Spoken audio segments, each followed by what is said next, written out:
I am so glad you convinced me that the family car should be the Defender 110.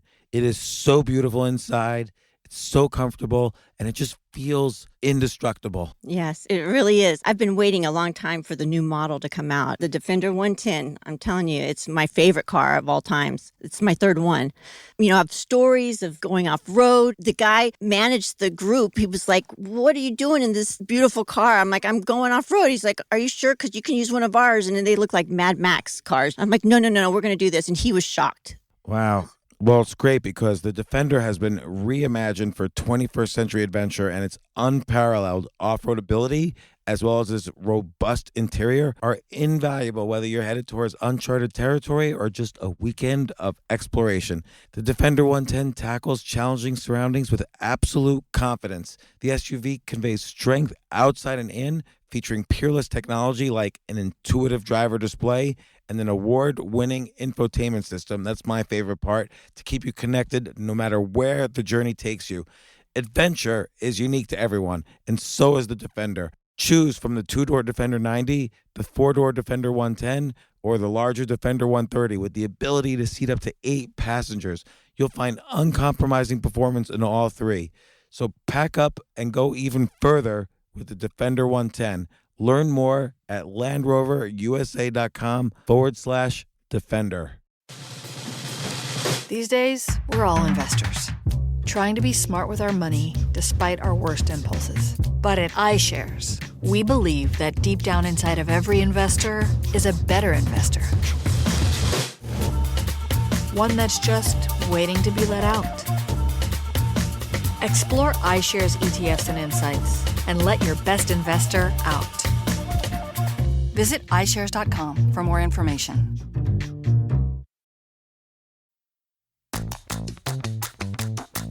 This isn't your average business podcast, and he's not your average host. This is I Will Make You a Millionaire, another episode helping someone reach their goal of making millions.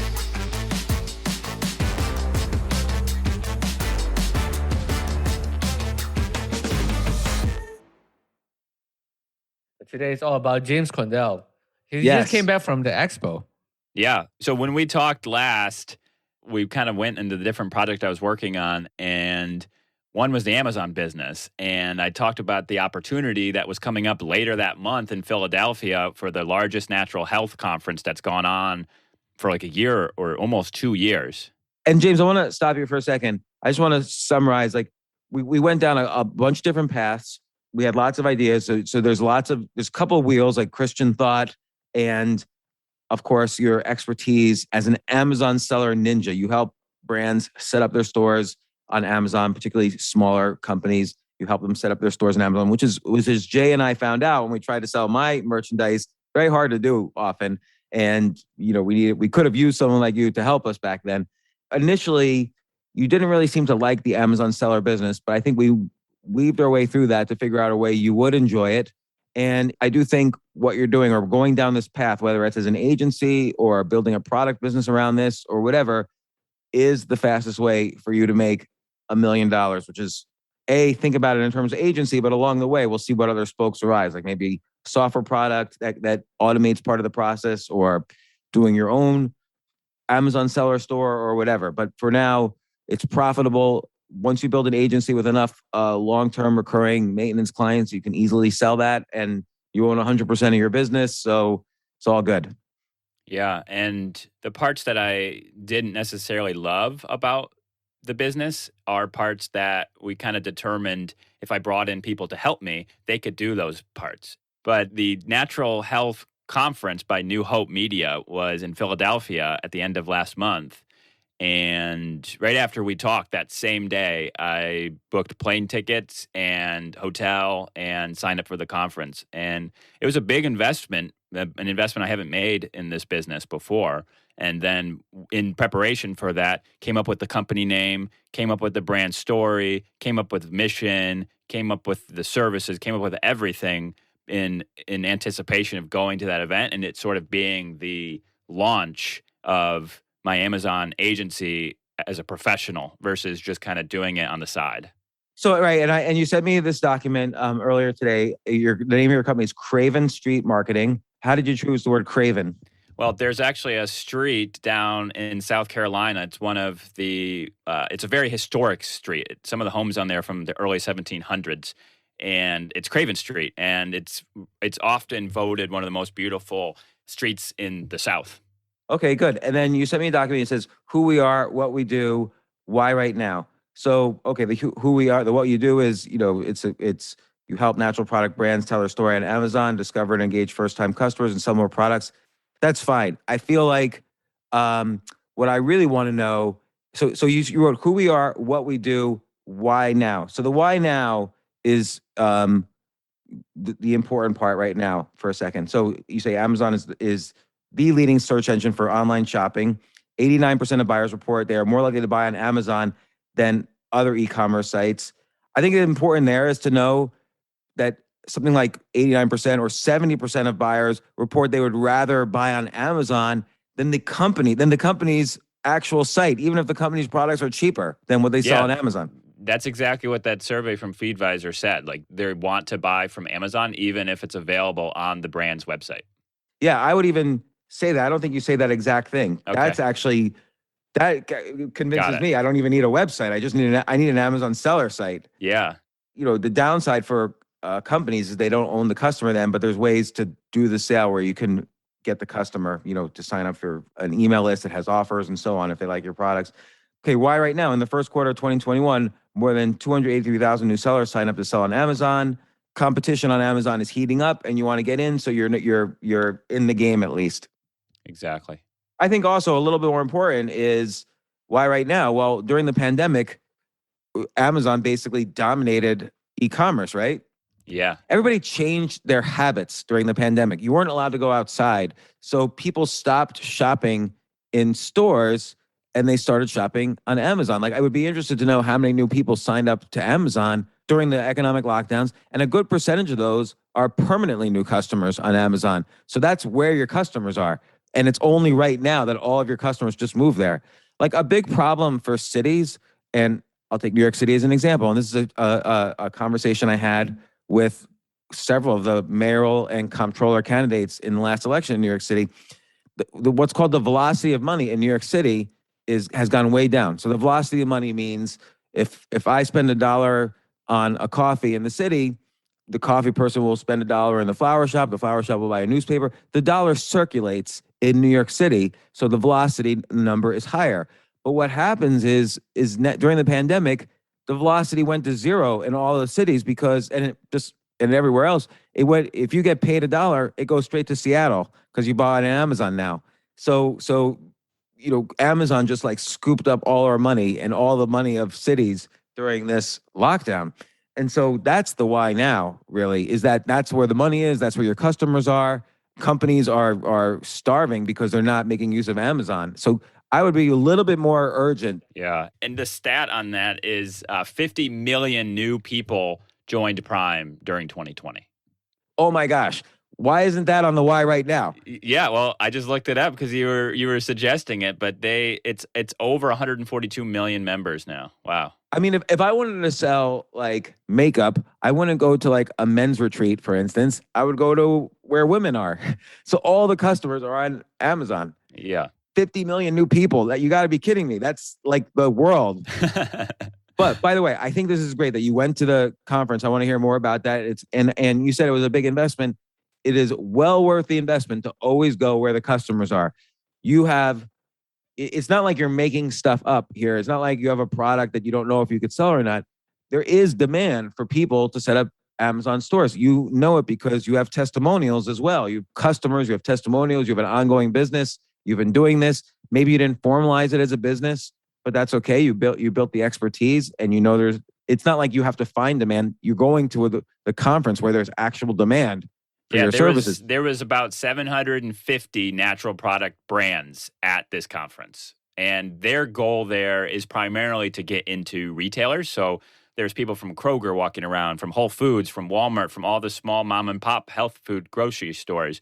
But these brands that were at this conference are brands I use every single day because I'm a health and wellness person, and that's important to my family. And so I found at this conference, it was overwhelming. First of all, when I first walked in the door, there's 750 booths with people giving away free products, and it was exciting. And it was this huge trade show, and it was wall to wall colors and screens and excitement, and everyone had their salespeople standing in front of their booths trying to get you to try their coffee or their newest protein bar or whatever product it is that they had.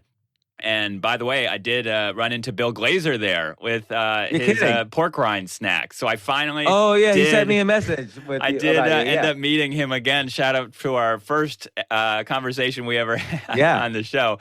But the first 4 hours there was just sea of chaos. I didn't know what I was doing. So left the conference, kind of came up with a new strategy. And it was like, I'm going to go and talk to every single person here and then talk to them and get to know them and tell them what I do. That wasn't going to work. What instead worked was I'm just going to walk around here and see who I have a genuine connection with, that maybe I use their products or they're not busy at their tent and we strike up a conversation. And then I just got to know them. I didn't tell them I was selling anything. I actually started leading that I actually have a natural health and wellness podcast called The James Quandahl Show. And then I'm looking for people to bring on to the show to talk about their brands. You're kidding. That's a great entry. And I said, I've got my business card here. I'm recording live at this conference. And you just go to this website on my card and we can schedule an interview. And I'd love to get you some publicity. Did you follow up with them though? Yeah, out of 20 or 30 of those, only one did it. So what worked better was actually following up later, and because they were chaotic at the event. But I'm finding now that I'm following up, and since I planted the seed, I'm getting people to come on to my show now from the conference and doing it virtually. And so that was my way to kind of have a conversation and to be different. And once I got to know them better, if I thought it was a good fit, then they'd be like, well, what is it you really do? They'd be like, so what is it you do? I'm like, well, you don't just have a podcast. I'm like, well, actually, what I do is help brands, natural product brands, sell more on Amazon. And I just love these products. So I have a podcast where I just talk about it. And they're like, oh, that's really neat. So from going around and just making these genuine connections, we now have 9 really good leads of people that we're talking with to help them with their Amazon. Not all of them are going to pan out right now, and some of them won't pan out for a while, but that's kind of what happened. Okay, let's unpack that a little bit. One is, to get a customer, it usually takes, and by the way, even to get a good podcast guest, it usually takes 4 to 6 touch points. Sometimes it takes 1, sometimes it takes 10. That's an average. And it doesn't say anything one way or the other. If it took 10 for one, it doesn't mean they're necessarily harder to get than the person who took 1. It's just, different things have to align. But it usually takes more than 1 touch point. And that's the great example is you giving your business card to somebody is almost like a half of a touch point, because then they have to do work to contact you again. They have to fill out a form. You gave them homework to do. Yeah, and they got 500 cards, so they'll forget who I was anyway. Right. So by the way, the 1 in 20, that's even a good number. But I would say that's probably about right. That 1 in 20 would respond. But with a few more touch points, it should be let's say 6 out of 20. You got 9 out of 20 maybe, and that's great. So that's a great number. You should continue to follow with people who are at the conference.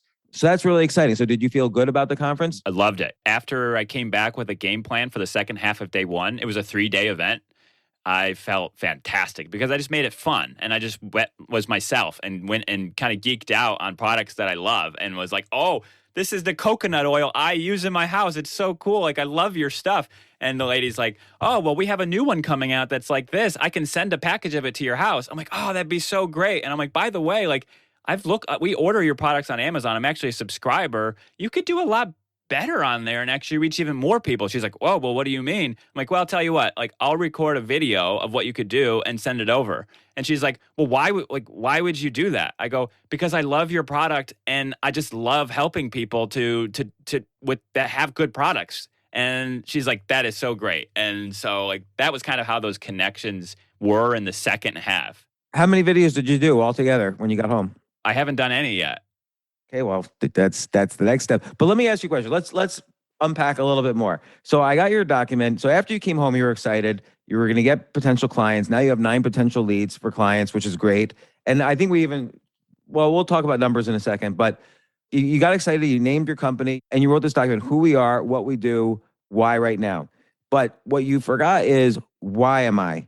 So why are you the choice? Why should anybody pick you over someone else or over their nephew who says they could do it at the Thanksgiving table? Oh, don't hire that guy. I'll do it for you for free.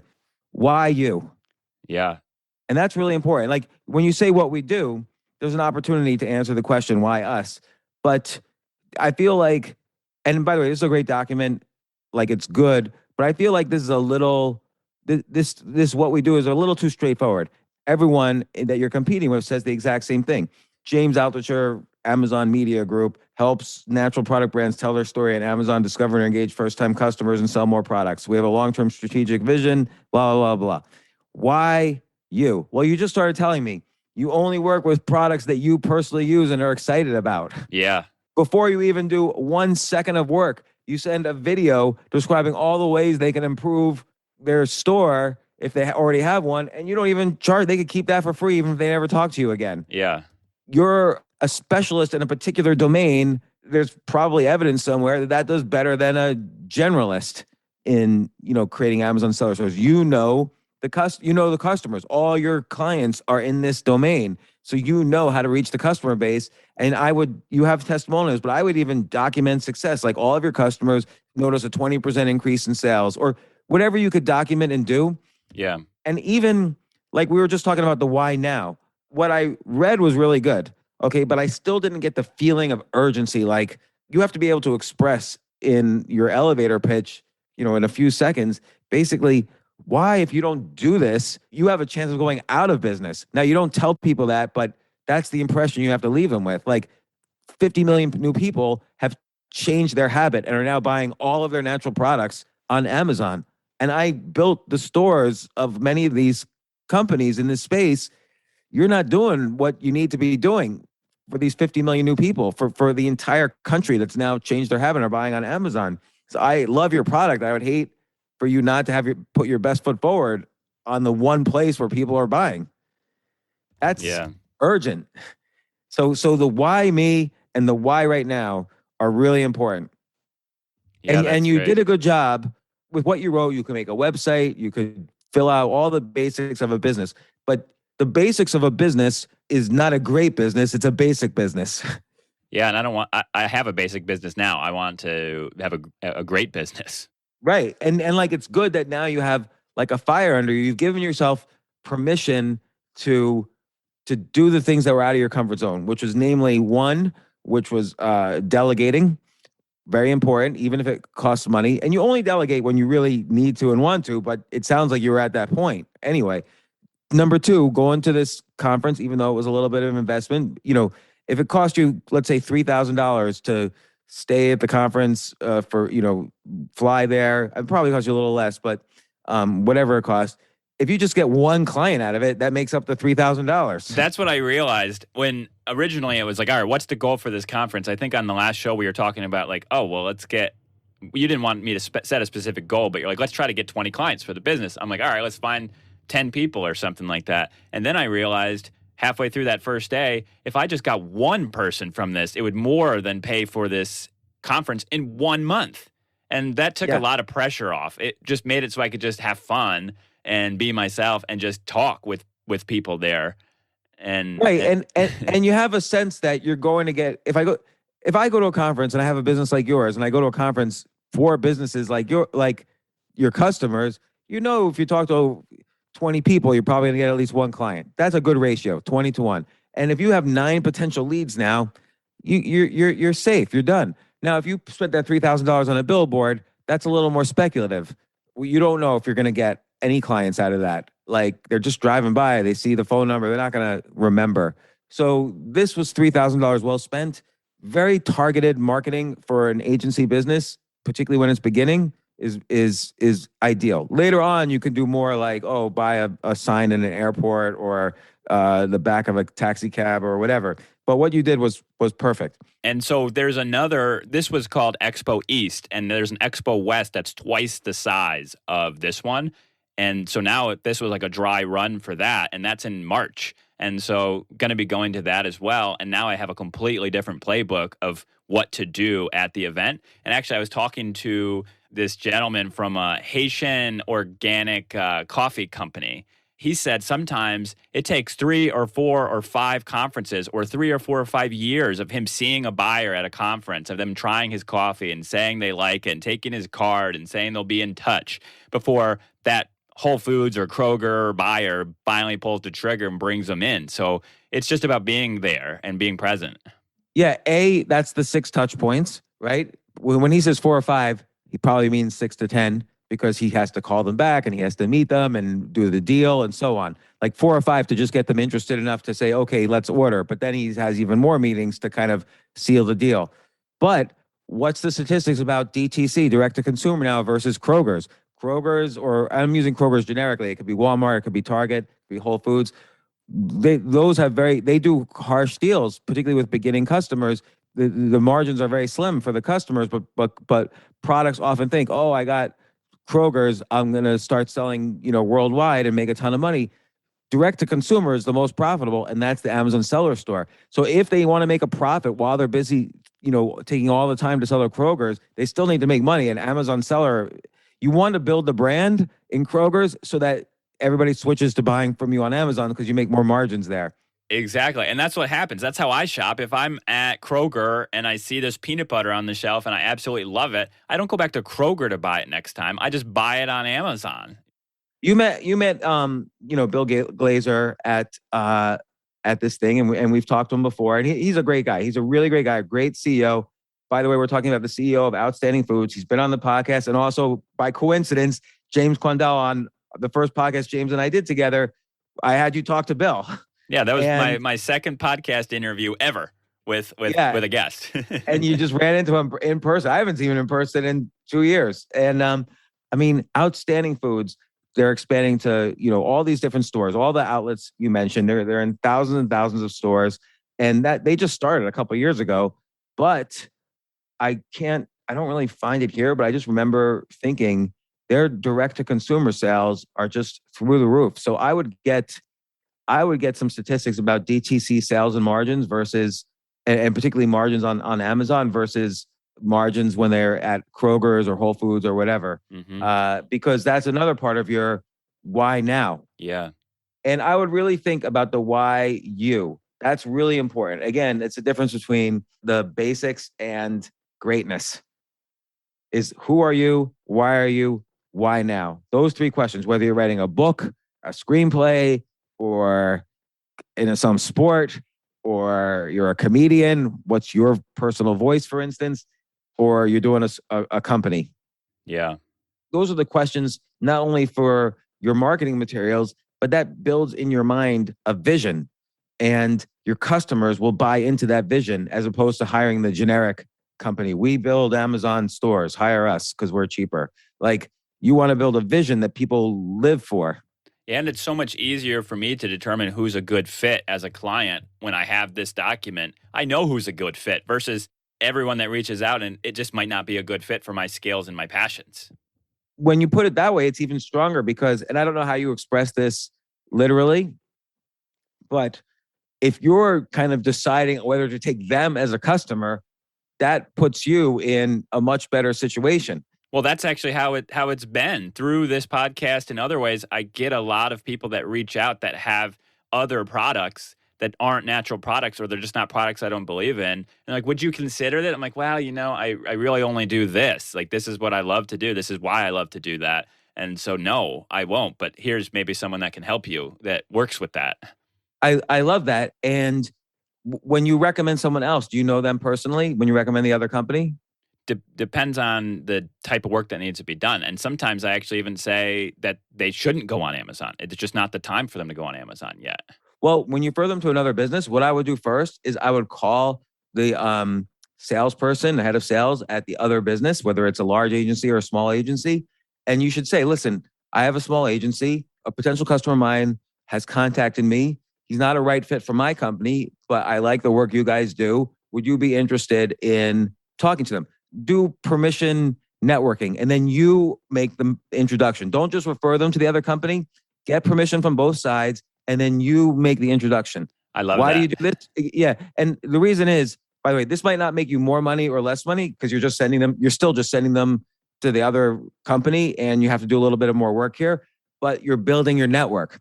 When you're bigger and when that head of sales now is the head of sales at Omnicom or some big ad agency, and they needed a company that was honest and good and helped them out at one point and is in the Amazon seller business, they might call you. Exactly. Yeah. So you're building a network. So this is the Google technique.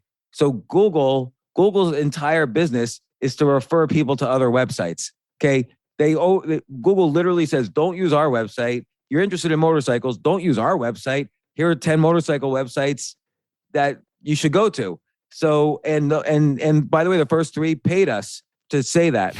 That's why Google's the biggest business in the world. Become a personal Google, and you might not be worth $1 trillion like Google, but using the same habits as Google, and yes, a business has habits, makes you a microscopic Google in a way. Become the source, and everything goes back to you eventually. The customers eventually come back to you. The bigger companies come back to you. I sold my first company because I was always referring to people to other businesses. And I won customers by saying, look, you could use us, or even better, use these other guys. By the way, they would then beg to be customers of mine. So, that's incredibly important. And I'll stress again, though, the why me is because you only take customers that you use and enjoy and it fits your criteria of someone who you believe should have a big presence on Amazon. You don't take every customer. You have, and this is how your customers will know that they're not just an item on the balance sheet for you, that you have a personal interest in them. When you do the why me correctly, it answers a lot of questions that the customer might have, like, who the hell are you? And am I just going to be a line item for you? And when you get really big and too busy, are you still going to return our phone calls, or am I going to be delegated to some, assistant to an assistant to an assistant? So all of this why me helps the customers answer their basic questions. Yeah, that makes a lot of sense. And it's what I'm naturally doing anyway. So I just have to put it to words. And the connection at the Expo with the brands that I use, actually, like one of the ones that I met, their product's right here next to me. And I'm like, this is what we use in our house. I'm so excited that you guys are here. And he's like, oh, try this sample of this new product that we have. I'm like, oh, I can't believe that you have this. And they're like, here, take this whole bag of them. Like, oh, we're flying home. He's like, oh, I'll just send them to you when you get back. And so, like, there's so much more there versus me just going around and it's how I like to do business with people I actually want to spend time with and be around. So let's just quickly, I noticed you put in this document the 6 U's, which is an article I once wrote, and it's kind of helps you define your marketing message. And I've talked about it in this podcast before and with other people on the podcast. It's kind of a copywriting technique, but it's helpful to answer these questions for your business so that you can answer them for customers. So we talked about the urgency already. That's the first U. Why is your solution unique? Well, we talked about that a little because you love their products. Most ad agencies don't necessarily love the products. When I had an agency, this was in the 90s, I was pitching the U.S. Post Office for a massive rehauling of their entire website. Like, that would have been a major, major win. We were right at the edge of the deadline to get our pitch done, and the project manager FedExed the pitch. Oh, no. To the post office. So they called us up they called me up and just laughed and said, sorry, you're out. We didn't show a respect for the product. So that's what's unique to you, is that you're going to be very consistently respectful of the product because you're only picking them because you love the product. Maybe there's other unique things, like, do you have any other technical abilities or knowledge that you feel your competitors don't have? I've worked in retail for almost 20 years. So I had one-on-one conversations as a salesperson and a sales manager with thousands and thousands of customers. So I actually know what's in their head and what they're actually asking. And I just feel like sometimes, which is why I've kind of talked about the story and customers and families and communities a lot in all of this. It's so easy when you're on a computer making an e-commerce website or an Amazon page to just like forget about the person that's actually shopping for your items, where in retail, you can't do that. You physically can't. You have to know the people or they'll just go somewhere else.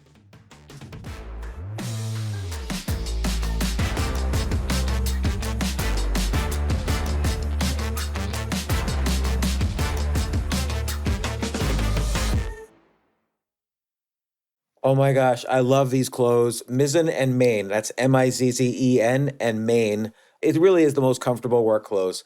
Travel clothes. I had to travel this whole week. I'm traveling for a week and a half, and I just took Mizzen and Main clothes with me. Close out 2023 in style with comfortable, breathable, packable, and machine washable pieces from Mizzen and Main. As you wrap up your year-end goals, enjoy a Mizzen and Main dress shirt that you can wear confidently. I like that they've very, very just nice, solid colors. I don't really like to get all fancy in patterns and everything, although they do have some pattern shirts, but very comfortable clothes, stretchable pants. It's just super comfortable, but they look professional and you can wear them casually or professionally. I like some of their flannel shirts or untuck shirts. I love untuck. I never tuck in. So again, whether you're shopping for a special someone or giving yourself the gift you really want, I just buy myself gifts. Mizzen and Main is the perfect gift for any guy who works, travels, and or cares about looking and feeling great. As you could tell by my many photos across the internet, I care about looking fantastic. I'm practically a model. And let's be honest, every guy loves to look great. So again, shop now at mizzenandmain.com and save 20% when you spend $130 or more using promo code James. That's promo code James at Mizzen and Main, Mizzen and Main.com.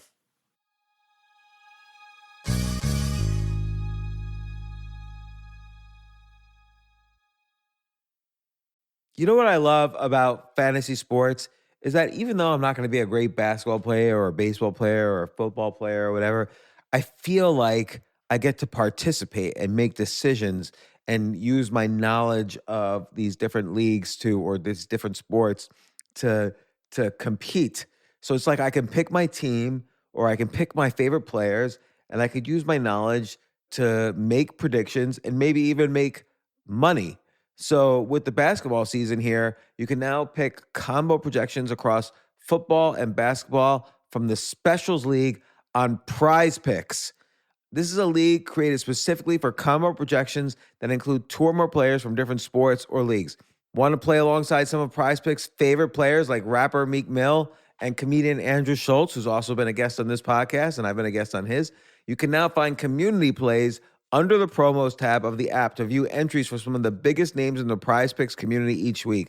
Look, Prize Picks even offers a reboot policy so that your entries stay in play even if one of your players gets injured.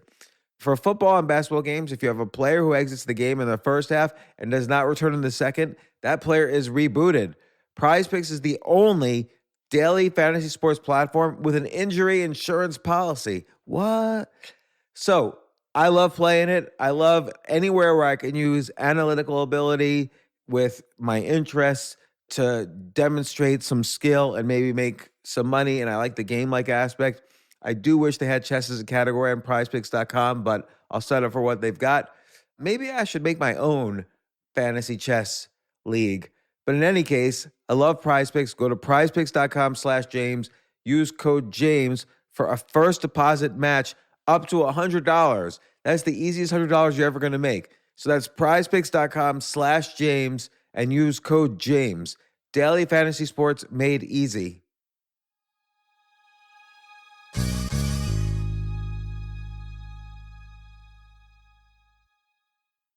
The future of learning is definitely online. Like, it's such BS that you have to spend $200,000 or take $200,000 in loans and go to some fancy school when it's useless. It doesn't guarantee you a job. Most employers, including me, do not care about degrees or grades or anything like that. We want to care that you love what you're doing, that you know what you're doing, in some cases that you have experience or that you're willing to learn. But people in general love learning and are curious. Like, the key to success is curiosity. And I think masterclass.com is the perfect model for online learning. I'm really happy they're sponsoring this episode. If you're going to give a gift, give the gift of learning. Masterclass makes a meaningful gift this season for you and anyone on your list, because both of you can learn from the best to become your best, from leadership to effective communication to cooking. Let me tell you some of the classes I've taken. I've taken comedy from Steve Martin. I mean, can you believe I can take a class from Steve Martin on comedy, or Judd Apatow, my favorite comedy director? I could take an actual class from him on writing. Wolfgang Puck on cooking. Dan Brown on writing, or Judy Bloom, who's been on this podcast, on writing. By the way, Wolfgang Puck also has been on this podcast. It's such a pleasure. I try to take classes all the time from masterclass.com.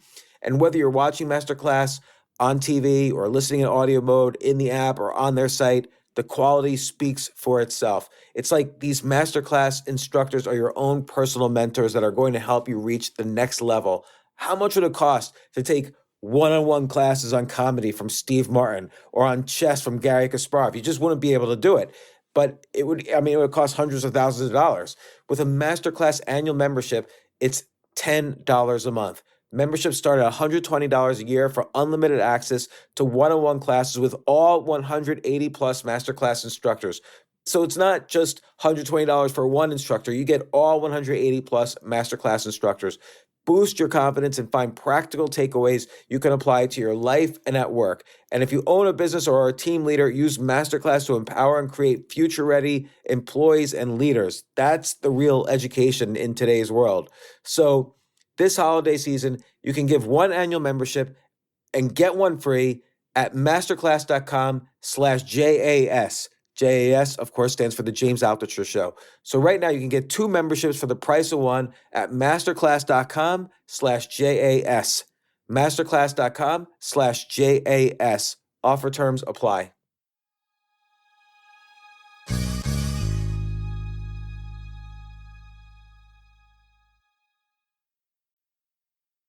So let me ask you this, like, what's a common mistake that someone makes when they set up their Amazon seller store? A common mistake is not including any personality of the brand on the page. They don't have any pictures of their products being used. They don't show any people that are using the product, so the shoppers can't see themselves using that product. They try to use SEO, which is search engine optimization, to show up higher in the rankings and make it so a human can't read it. And they can't understand what the benefits are because they're just filling it with keywords and advantages. Okay, so that's so by the way, that's 2. My guess is the number 3 is they don't have a professional photographer taking pictures of their products is a potential mistake, and on and on. So I think what would be a good exercise is make an idea list, 10 mistakes, 10 of the most common mistakes Amazon sellers make or companies make when they start their Amazon seller store. Okay. And that's a report you could just give out for free to potential customers. Yeah. Or that's something you can include in your video, or that's a checklist you can talk that makes it easier for you to produce your videos, because you could look at an Amazon seller site and you could show the document. Here's my booklet, 10 of the most common mistakes people make on their Amazon seller store. And I went through this as like a checklist almost. Here's the things where I think you can improve. And you don't need to use me. Good luck if you don't use me, or, you have this for free. This is just my 2 cents on this. And I think 10 reasons why this is urgent and 10 reasons why you're unique. Okay. And then let's go to the next U. This is the 3rd or 4th U. Useful. What makes you more like the average Amazon seller agency might just be some college kid who's doing it as a side thing. You're a professional agency. Like you said, you put 20 years in retail. How are you going to be more useful to them on an ongoing basis than them just hiring their nephew to build their Amazon seller presence? Uh-huh. And maybe you won't be. Maybe actually the usefulness is the fact that your nephew is going to have to maintain it forever. We have tools to automate your maintenance or whatever. You know more of the tools that are out there that they can use. Like, you've been doing this for so many years and there's hundreds of tools. You know the right tools for them. So maybe what your usefulness is that they actually don't need you more than a month and they need their nephew for 3 years. So, and then the next U is ultra specific. Well, it's ultra specific because you deal only with this industry. Boom.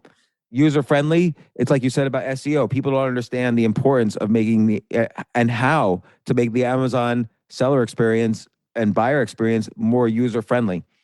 And then unquestionable proof. You have the testimonials, but I would even get more unquestionable proof if you can. Okay. Yeah, I can do that.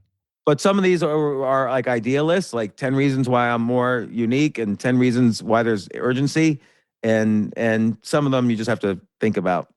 Yeah, that's great. Yeah, and I created this document called the Amazon First Impression Score, and that's what I'm going to be using for any videos that I do.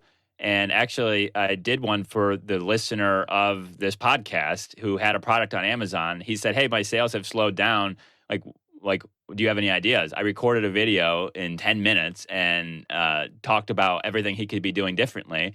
And so I created this first impression score. My thought was, each different thing on their page would have a different point system. And depending on Oh, I love where that. they were, they'd get a point. And then basically the long run would be your listing's a 10 out of 50. Your competitors are on average 40 out of 50. And then James, long that's run, genius. my idea would be would just plug in your Amazon URL into my website, and it would automatically spit out the information down the line once I've done 50 of them Right. manually. So the more automated it is, the more powerful it is because it shows that it's not just your subjectivity. There's some objectivity to it, but also increasing the objectivity is showing some proof that people with a higher Amazon seller score in your system. What do you call it? It's a Amazon First Impression Score. I love this. Like the people using this, and there's evidence that when they have these features that you think make good impressions, when they score high on this, one way or the other, if you could prove that people who have a higher first impression score make more money, that's a home run. Yeah, and the way I built it was looking at surveys of Amazon shoppers and what they thought was important before buying. So their opinions are in here, but then I can also pull data and do my own ratings of people who are doing well in certain categories and add that to it. But for example, when customers rated, they said the most important thing on a listing was an infographic about a product features or use. And Oh my God. so if you don't have that, then you lose on the impression score in that bucket. James, for 45 minutes in this conversation, this is the most unique thing you have. Is like it's an automated system that you built on proprietary data that you could tell people how to, like, it's like automated. They can use your thing for free, and it specifically spits out how they can make more money. Well, you told me that an agency is more valuable if there's some type of a software that differentiates them versus their competitors. So I started working on this, and then I had one more piece. They enter their email address to get the report, and right in that email, there's a button where they spend $99, and I'll create a one-on-one video for their products, walking through the report, actually showing them what they could do differently. And then they can hire me to just do it for them if they don't want to do it themselves. Or, by the way, they don't have to hire you. That's the brilliant thing. Yeah, I don't Like, mind. If they figure out how to do it from my video and do it themselves, great. But if they have questions, give me a call. I'll help you, Yeah, and your first call is free. Like, whatever. You're only going to make money. People think they can make money when they have to charge for every piece of their time. My time is valuable. Of course, your time is valuable. But you make the most amount of money when you invest your time in building a relationship. Your time is valuable, so you don't give it away. You can either get money or you can get a relationship. You usually can't get both. And so investing time to build a relationship is extremely valuable. Even if that doesn't convert into money, it does convert into something. And I can give you example after example, but you get it. This thing you're talking about, the first impression score, this is number one on your what makes you unique. So or number three, because it's like your experience with the industry, your experience with their product, your experience in retail, and then this. So it's like number four. But it's extremely valuable. And you're right. To a buyer, it's extremely valuable. Because let's say I have 1,000 wellness clients and I'm a big ad agency, and you're telling me you have 10 clients, so you're only 1% the size of me, but you also have this automated first impression score that I could resell to my 1,000 customers. Sure, I'll buy you for $1 million or $2 million or whatever. And then you say, well, look, it's going to be 4 million because you're getting this product too. I'm like, okay, yeah, it's probably, I have 1,000 clients and I sell it to each one of them for $1,000 a year. I'll make back that extra million or so. Yeah, because I could tweak this first impression score to not just be Amazon specific, but it could work on other people's e-commerce websites too. Yeah, because we're on their own websites. Yeah, Exactly. Perfect. This is valuable. And then what's your next steps? Like now you have to get some solid customers. And again, it takes time. It's like people should know it takes anywhere from 3 to 6 months to close on a client usually. What's your next steps?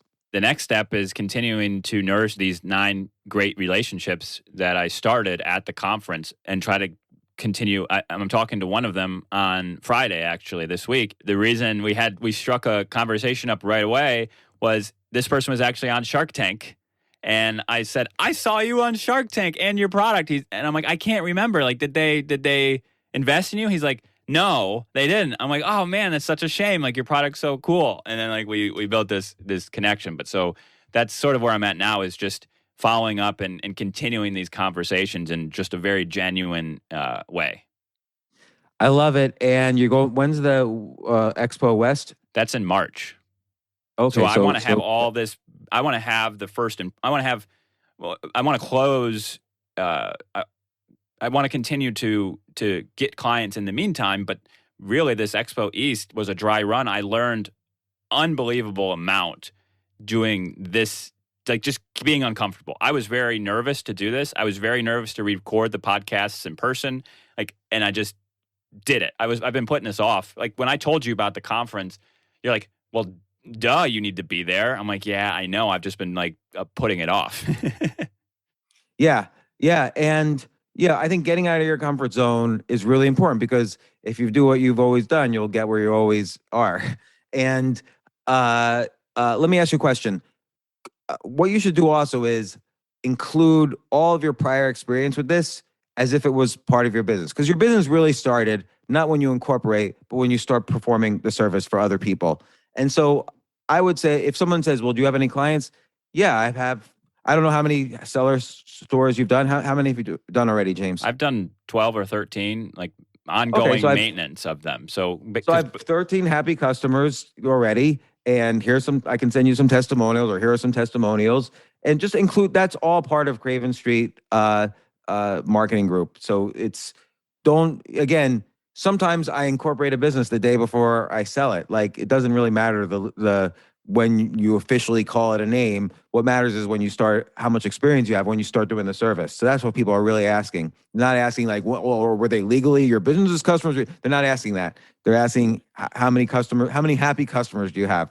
And you have an answer for that for your business, because now they're all these people are, even if their relationship is with you, now you are your business. So their relationship is with your business. Doesn't mean they have to formally know that yet.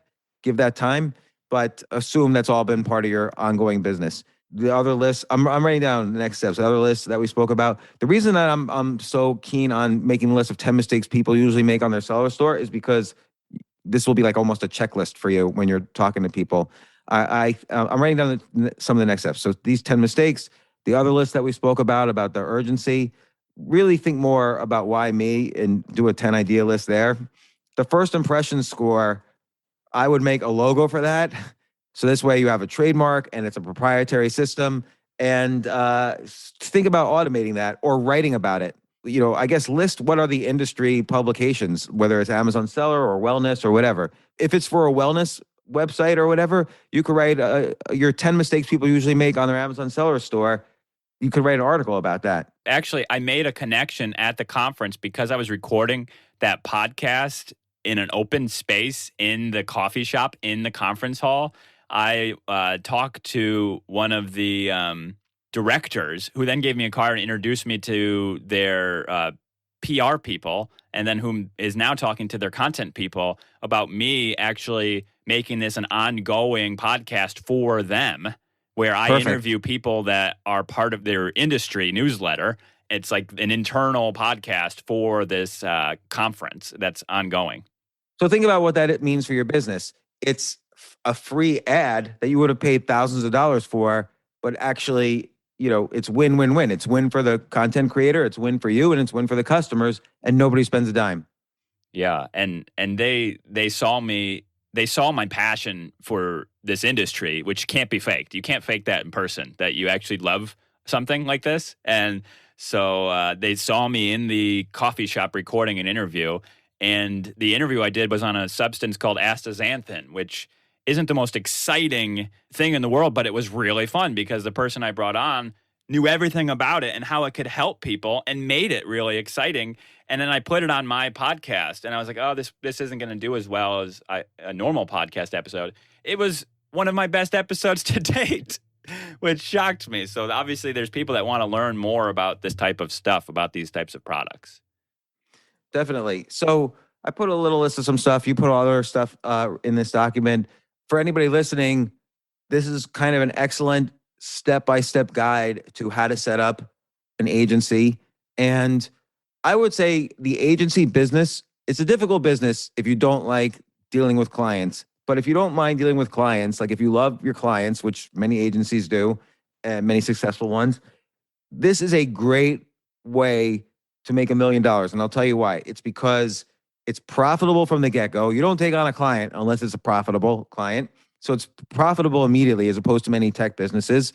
And companies that make profit are worth something. So if a company doesn't make a profit, maybe it's worth something, maybe it's not. It's speculative. So like before Amazon made a profit, the theory was they're going to grow their revenue so high that even if they make a 3% margin, they'll be worth $1 trillion because their revenues will be so high. So people have to do some kind of math like that.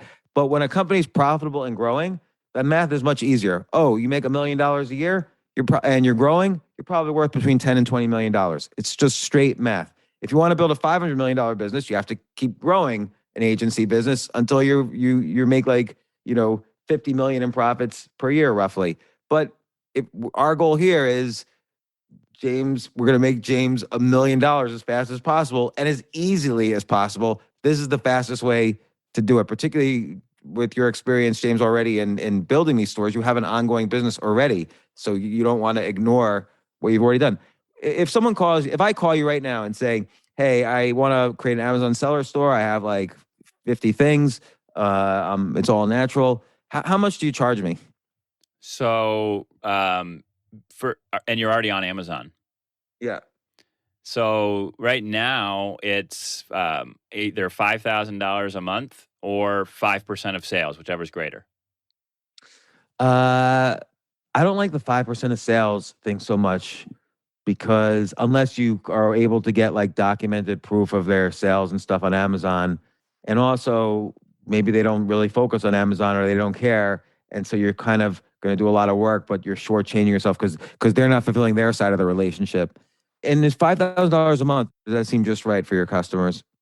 I haven't had anyone say, wow, that's expensive. Okay. Because that's 60,000 a year. The people I'm working with are generally doing 600,000 to $1 million in revenue on Amazon a year. It's sort of around that 5% mark of sales. Okay, yeah, I would actually, if that's fine. If people aren't pushing back, that's fine. And of course, if they're selling $100 million worth on Amazon, you should probably charge much more. But okay, $5,000 a month, that's fine. Basically, the way that works is it allows me to work with smaller companies, but then as that company grows or I take on a larger company, it's going to be the 5% of net, because that number kind of keeps creeping up, whichever is greater. Then I found that it was hard when smaller people wanted to work with me, that the 5% seemed like a lot at first.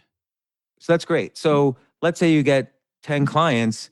And by the way, important for everybody to know who's listening to this, the agency business has huge margins because it's your work effort. And then all the people you're going to outsource to are going to be relatively cheap. Like if someone is devoted to one store, it's going to cost, like you have an employee who's devoted to one store and you outsource, to a cheaper country, you're probably spending $1,000 to maintain a store that you're making $5,000 on.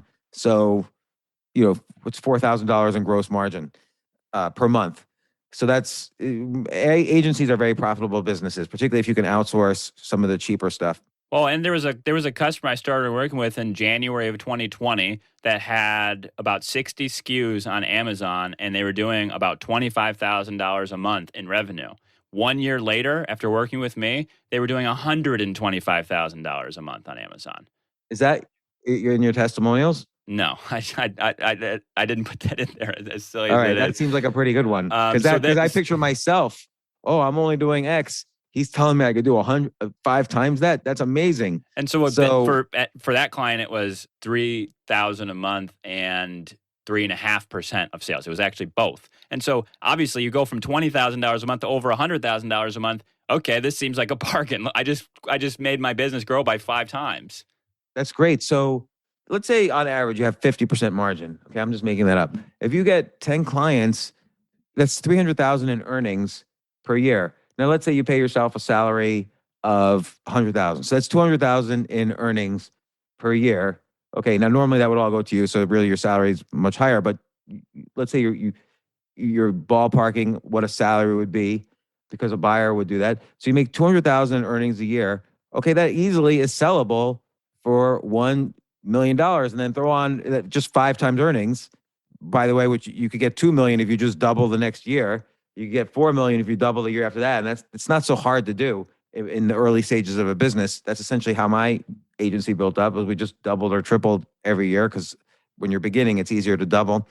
Then you have this software or this proprietary data / first impression score that throws in another value. And you should get everybody using that. You should have like thousands of customers. And then, I mean, not customers, but thousands of stores that are using that on a daily basis, even like, oh, is my first impression score even higher now? Like they could have a fun, they could gamify it where or you could gamify, you could put a leaderboard where of the people who score the highest, if they so allow them to be their name to be used that way. Yeah, and it could automatically check their listings. They could plug in all their listings and then it could check and then let them know if there was a first impression score changed for some reason. It would notify them, and so they could go in and take a look. Oh my God, they could subscribe to that where they want to see it for the pro license. They could subscribe to see not only when their site changes, but any of their competitors' site changes, up to 20 competitors. Yeah, or good whatever. Point. Yeah. So they can see if, this person wasn't doing anything on Amazon, but now their first impression score is meeting mine. That means they're going to be starting to take some of my market share. I have to do something.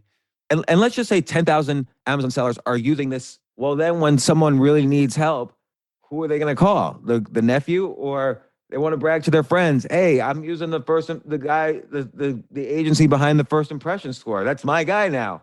And they're gonna brag at the conferences. Oh, that first impression score? That guy's building my seller store. And everybody's like, no way. We tried to get him to build our store. He wouldn't take us. He thought our product smelled bad, so he didn't want to use it. So I think you're in great shape. I think you should flesh out some of these things further as we've described, and create a lot more urgency and a lot more excitement about not only the company, but the need for it now, and the urgency and why you. Who are you? You're not just an agency. I don't know why you didn't mention the first impression score, and who are you? I would make a process. So your process is they either have a seller store already or they want to build a store. So your process will be a little different for each. But let's say they have a store already. You do the video, you have a conversation about the video, and then you either refer them to another company if so needed, and you say, I'll check first with the company, and then you call the company, or you describe your services and what you can do for them and what you charge, but they have to do at least 6 months maintenance or 12 months maintenance, whatever you require. I don't know, I'm just making this up, but I would just come up with the Craven process or the Craven Street process. Yeah, that's great. And that could go on that website on the main page too, couldn't it? Yeah. And I when I had an agency, I did not have a formal process, but I remember several of my competitors had formal processes, and they even trademarked their process. Like one of my competitors was about the same size of me as my company, but he formalized his process. He actually got sold for a higher amount because they also, quote unquote, bought the process. Yeah. And he said to the buyer, we're like Microsoft.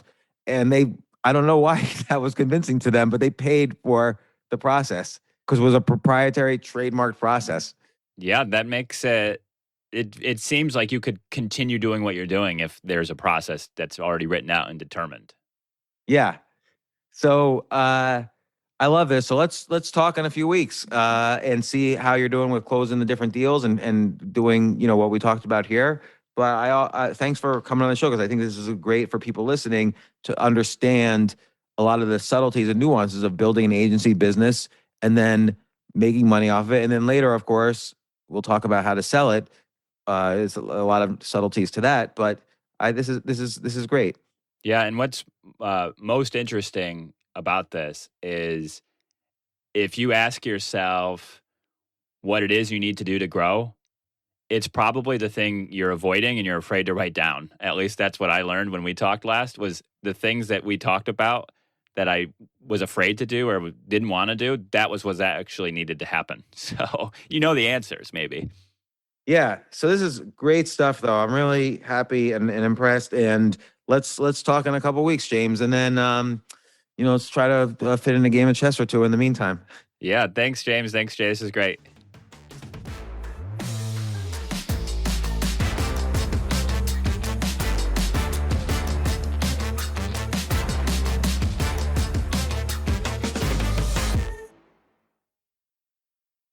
The best holiday ever is officially underway at Bloomingdale's, where you'll discover the most exciting and unique gifts around. The kind of presents that you can't wait to give because they're just that good. So no matter whom you're shopping for, even your sister who has practically everything, you'll find hundreds of picks that deliver on the promise of the best holiday ever right now at Bloomingdale's.